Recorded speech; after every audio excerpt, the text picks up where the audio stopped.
Hi అండి, welcome back to our channel. ఈరోజు నేను బనానా మిల్క్ షేక్ ఎలా చేయాలో చెప్తాను. ప్రాసెస్లోకి వెళ్ళిపోదాం. జస్ట్ ఒక 10 మినిట్స్లో ఇంటికి ఎవరైనా వచ్చినప్పుడు కానీ సూపర్గా ఉంటుందండి.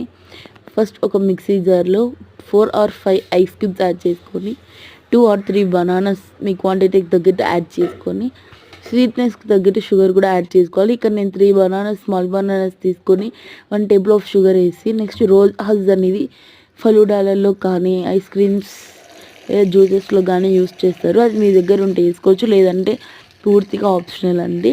నెక్స్ట్ నేను ఇక్కడ 1/2 లీటర్ మిల్క్ అయితే యూస్ చేశాను. కాంచి చల్లారిపెట్టిన మిల్క్ అయినా ఒకటే, అలానే పచ్చి పాలైనా ఒకటే అండి. మెత్తగా మిక్సీలో అయితే గ్రైండ్ చేసుకున్నాను. నెక్స్ట్ ఒక సర్వింగ్ గ్లాస్లోకి 2 or 3 ఐస్ క్యూబ్స్ యాడ్ చేసుకొని మనం ఆల్రెడీ మిక్సీకి పట్టుకున్న బనానా మిల్క్ షేక్ని యాడ్ చేసుకొని మీ దగ్గర డ్రై ఫ్రూట్స్ కానీ అలా ఏమన్నా ఉంటే పైన వేసేసుకోండి. నేను ఇక్కడ లేవని చెప్పేసి బనానాని స్మాల్గా కట్ చేసి యాడ్ చేశాను. నెక్స్ట్ ఎవరికైనా సర్వ్ చేస్తే సూపర్గా ఉంటుంది. Please like, share and subscribe my channel and support మీ ఫ్రెండ్స్. బాయ్.